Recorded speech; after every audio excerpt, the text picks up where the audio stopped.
आज मैं बना रही वेट लॉस स्मूदी, जिसके लिए मुझे चाहिए एक ग्रीन एप्पल, एक बनाना, आधा कटोरी दही, एक ग्लास दूध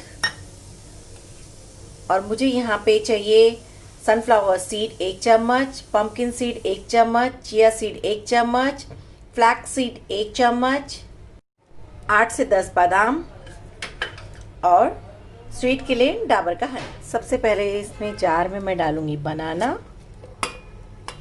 और ये एप्पल जो मैंने बारीक बारीक कट करके चॉप करके रखा है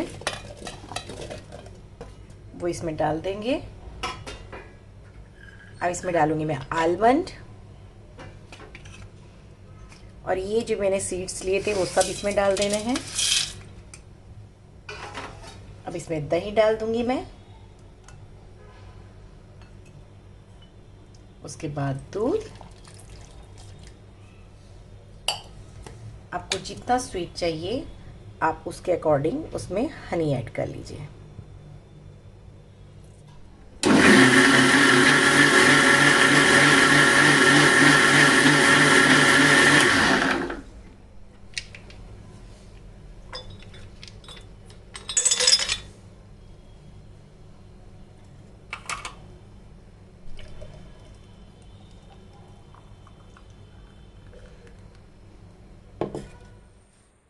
तो इसका टेस्ट देख लेते हैं।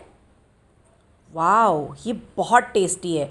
आप इसे ब्रेकफास्ट में ले सकते हैं, डिनर में ले सकते हैं। अगर आप वेट लॉस कर रहे हैं तो दिन में आपको जो भी खाना है लंच में खा लीजिए, ब्रेकफास्ट और डिनर में इसको आप ले लीजिए। तो thank you, watch me, share.